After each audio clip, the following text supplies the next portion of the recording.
Salam sejahtera Malaysia, denyut nadi suara rakyat bergema di channel ini. Terima kasih kerana bersama-sama dalam channel ini untuk mendapatkan berita-berita dan ulasan-ulasan terbaik untuk seluruh rakyat Malaysia.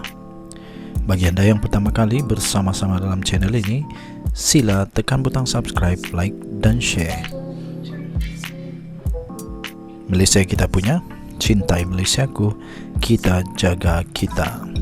Sekali lagi, bagi anda yang pertama kali, sila tekan butang subscribe, like dan share. Kita mulakan berita menarik hari ini.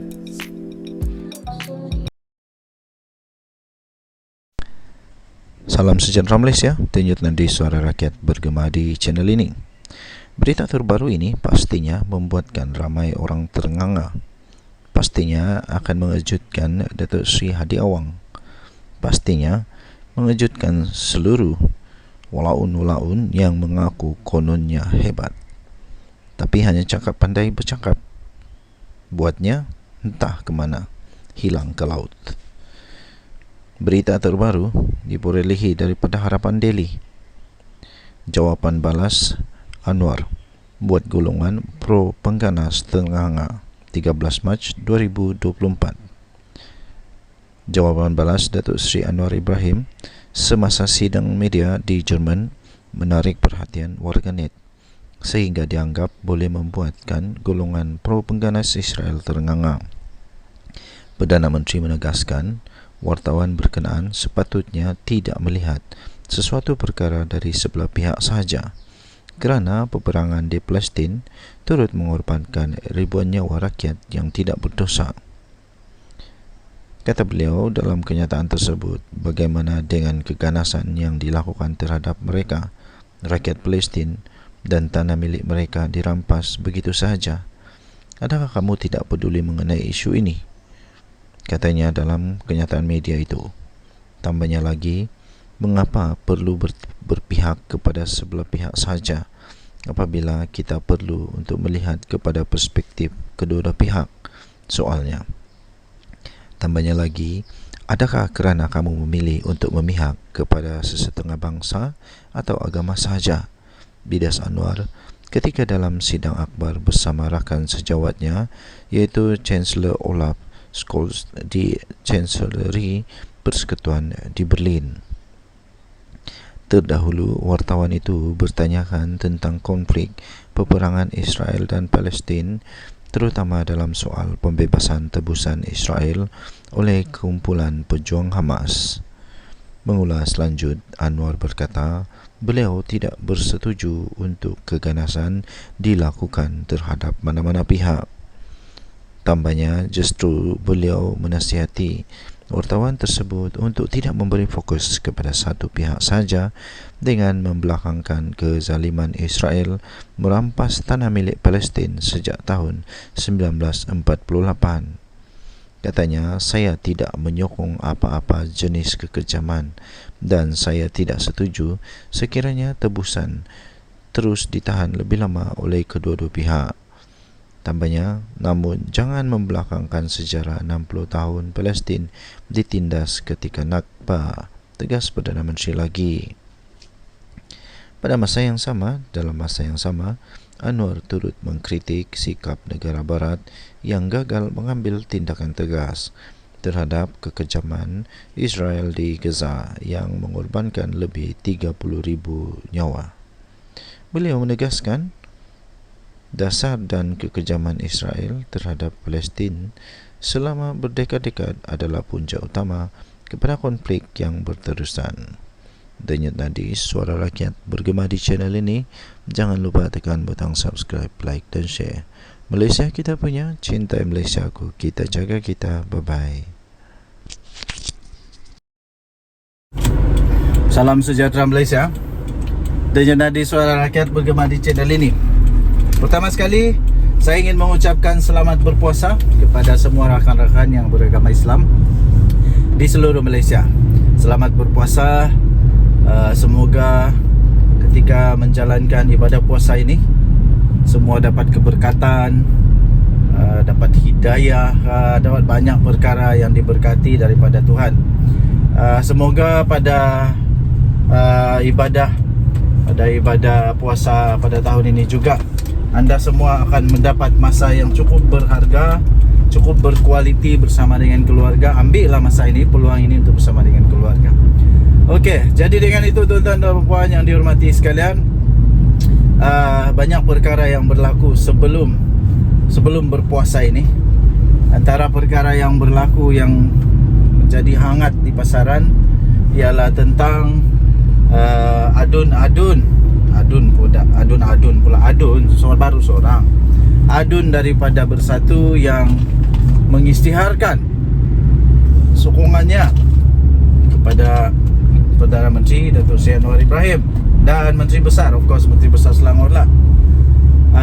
Rupa-rupanya bila saja disiasat lebih mendalam, rupa-rupanya bukan berpunca daripada beliau digugurkan daripada jawatan Ketua Penerangan Selangor dan Bersatu, tapi kerana beliau kecewa ada kartel di dalam Bersatu.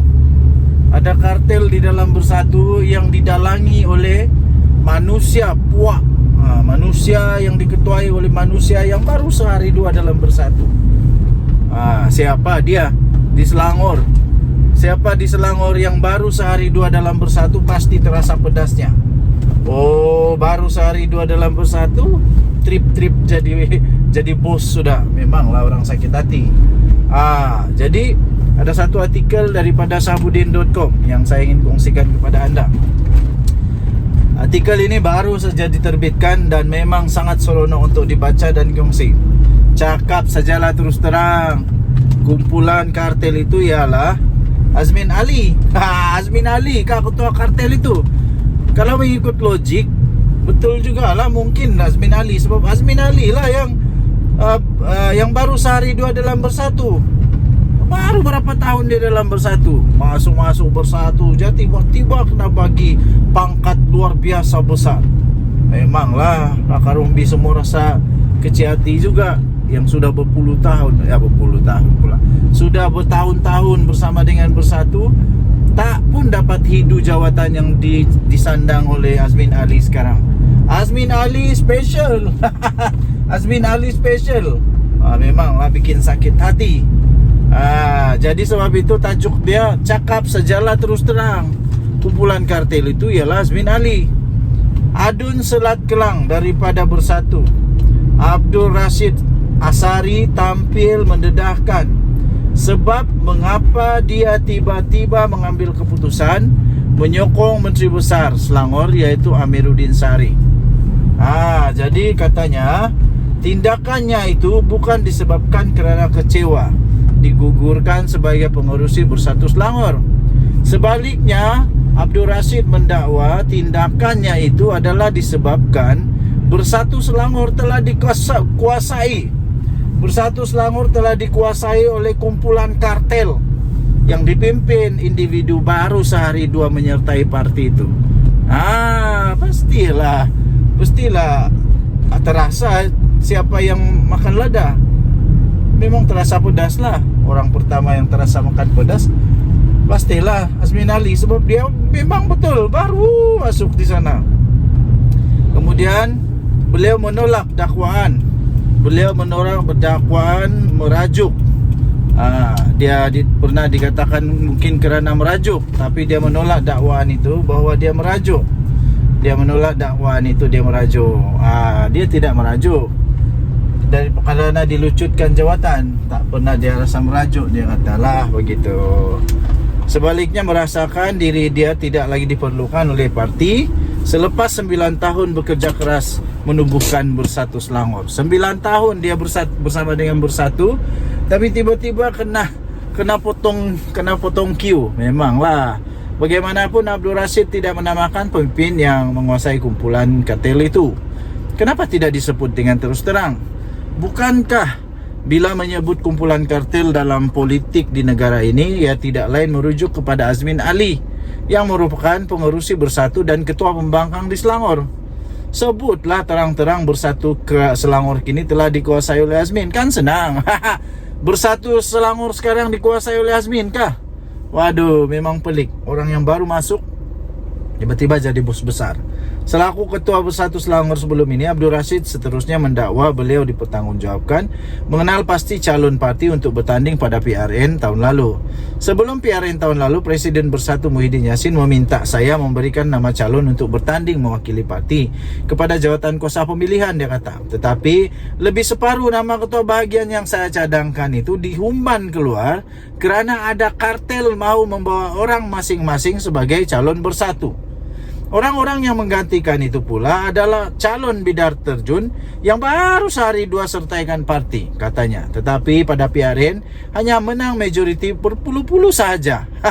Padahal jika ketua bahagian bertanding boleh menang majoriti lebih besar, katanya menurut utusan Malaysia. Rashid pada 6 Mac lalu mengumumkan beliau menyokong pentadbiran Amiruddin tanpa paksaan dan yakin tindakan itu akan memanfaatkan penduduk Selat Kelang menerusi kerajaan yang stabil.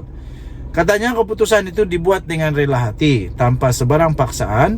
Selepas saya meneliti tita ucapan Sultan Selangor memuji kerajaan negeri berada di landasan yang tepat demi kemajuan dan kesejahteraan rakyat, katanya lagi. Tambahnya, tengok apa yang disebut Abdul Rashid. Ini tulisan daripada Sabudin Husin lah. Dia kata, tengok apa yang disebut Abdul Rashid mengenai pemilihan calon ini pun dengan mudah difahami, merujuk kepada kelakuan Azmin Ali lah. Nak berselindung pun, nak segan-segan menyebut nama Azmin, buat apa lagi? Untuk apa lagi nak berselindung dan segan-segan nak sebut nama Azmin Ali? Sebut je lah, kata Sabudin Husin. Saya pun kata gitu jugalah, sebut sajalah. Lagipun kamu memang sudah pun bakal dipecat, dikeluarkan, dibuang daripada Bersatu. Keahlian akan dilucutkan. Jadi bikin apa lagi? Hormat kepada orang yang tak hormat kamu. Begitulah mungkin maksud Sabudin Husin. Okey. Wow, hebat nih ada kartel di dalam Bersatu. Saya fikir akan ramai lagi yang tak puas hati dengan Azmin Ali. Betul jugalah apa yang Abdul Rashid kata.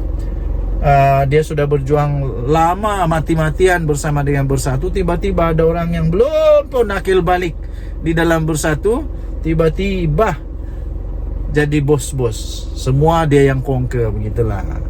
Kita jumpa lagi, bye-bye.